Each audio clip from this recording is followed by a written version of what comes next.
हाँ तो राधे राधे बच्चों, आज की इस वीडियो में हम बात करने वाले हैं क्लास 12th की इंग्लिश जो है उसका एक चैप्टर है जिसका नाम है द थर्ड लेवल, जो कि विस्तास की बुक से लिया गया है। और इस चैप्टर के जो राइटर है जिसका नाम है जैक फिने। सबसे पहले तो इंपॉर्टेंट बात आप ये याद रखिएगा कि ये जो चैप्टर हम देखने वाले हैं द थर्ड लेवल, ये एक फिक्शनल अकाउंट है, मतलब कि एक रियल स्टोरी तो नहीं है। तो प्यारे बच्चों, इस कहानी के जो एक कैरेक्टर है, मेन कैरेक्टर जिसका नाम चार्ली है, वही इस कहानी के नैरेटर है। इसके बाद इनकी वाइफ भी और इनका एक फ्रेंड भी है जिसका नाम सैम है। इस कहानी के अंदर ये जो है वो अपने प्रेजेंट टाइम से बिल्कुल दूर होकर पास्ट के बारे में, अपने फोर फादर्स के बारे में, अपने फोर फादर्स के टाइम के बारे में सोचते हैं। और जब ये इसके बारे में सोचते हैं तो ये अपने प्रेजेंट टाइम से पूरी तरीके से दूर हो जाते हैं और उसी टाइमिंग के अंदर पहुंच जाते हैं। फिर ये वहां पर जाकर डिटरमाइन करते हैं, पता करते हैं कि आखिरकार ये सही टाइमिंग में है या नहीं है।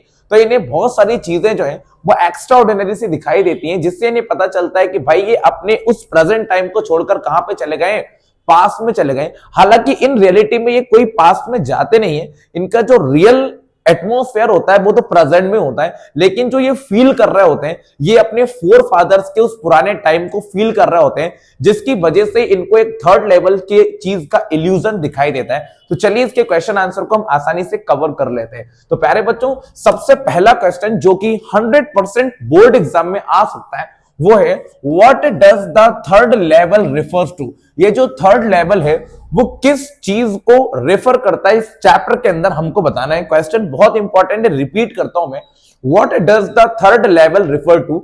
जो थर्ड लेवल है वो किस चीज को रेफर करता है हमको बताना है। तो आंसर मैं आपके सामने पढ़ता हूं क्या लिखा हुआ है। The third level refers to the subway of the Grand Central station. जो थर्ड लेवल है वो ग्रैंड सेंट्रल स्टेशन पर एक सबवे, मतलब कि एक ट्रैक, रास्ते को डिनोट करता है, that takes the passenger to Galesburg Illinois. और ये जो पैसेंजर को कहां पर लेकर जाता है, तो याद रखो गैल्सबर्ग इलिनॉइस नाम की जगह पर लेकर जाता है। It is a world of fantasy. भाई इस कहानी के अंदर जो थर्ड लेवल को दिखाया गया है ये रियलिटी में एग्जिस्ट ही नहीं करता, ये तो एक फैंटेसी, एक कल्पना है जो कि चार्ली के द्वारा की गई थी। It is a world of fantasy. ये केवल और केवल एक कल्पना का विषय है। We create for our self and occasionally seek to escape to. जो कि चार्ली के द्वारा क्रिएट की गया था, किस चीज के लिए, अपने प्रेजेंट से एस्केप करने के लिए, मतलब कि भागने के लिए।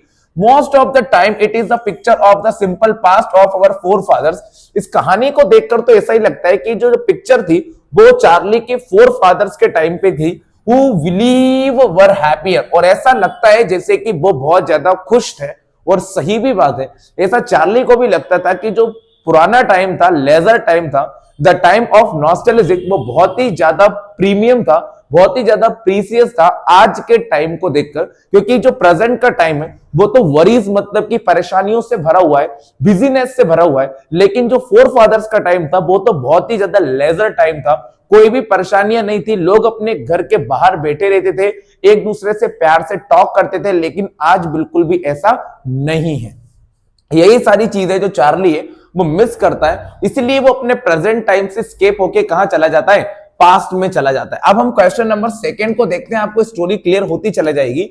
Do you think that the third level was a medium of escape for Charlie, why.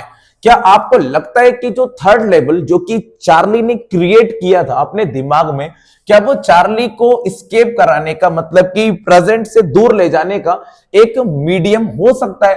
क्या आपको लगता है कि जो थर्ड लेवल जो कि चार्ली ने अपने दिमाग में खुद ही क्रिएट कर लिया था, क्या वो उसको स्केप करने का एक मीडियम हो सकता है। तो हमने आंसर में लिखा है कि बिल्कुल हो सकता है। Yes, the third level was a medium of escape for Charlie. भाई जो स्टोरी के अंदर दिखाया गया है कि जो थर्ड लेवल था वो चार्ली के लिए स्केप करने का अपने प्रेजेंट से एक मीडियम हो सकता है, क्योंकि because he had a strange daydream to escape from his present worries. क्योंकि चार्ली को ये डे ड्रीमिंग होती है कि वो अपने वर्तमान परिस्थितियों से, अपने वर्तमान की चिंताओं से पूरी तरीके से दूर हो गया है।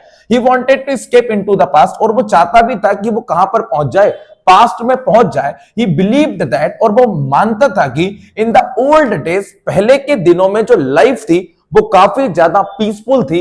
At that time people lived in a small house. उस टाइम पे जो लोग होते थे वो सब एक छोटे से घर में रहते थे, वो भी बहुत ही शांति से।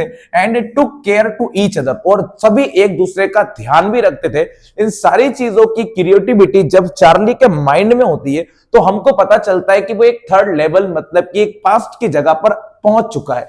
ये बात आपको याद रख लेनी इस चैप्टर क्वेश्चन की। और एक और इंपॉर्टेंट क्वेश्चन आपको यहां पे मिलने वाला है, how does the narrator describe Galesburg Illinois.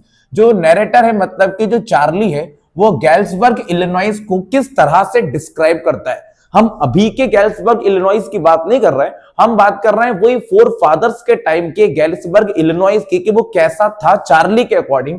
तो हम देखेंगे द नरेटर डिस्क्राइब दैट, आप स्टेट्स भी लिख सकते हो। The narrator states that Galesburg Illinois is a wonderful town with big old frame house. भाई चार्ली जो कि अपने फोर फादर्स के टाइम के बारे में सोच रहा था, वो बताता है कि जो गेल्सबर्ग इलिनॉइस नाम की जगह है वो बहुत ही ज्यादा वंडरफुल टाउन है, जहां पे जो घर बने हुए हैं वो बहुत बड़े बड़े हैं, फ्रेम हाउस है, huge loans and big trees, बड़े बड़े बगीचे वहां पर थे, बड़े बड़े पेड़ वहां पर थे।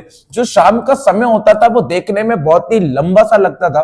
जो लोग होते थे वो अपने लॉन्स, मतलब कि बगीचे के बाहर बैठे हुए होते थे।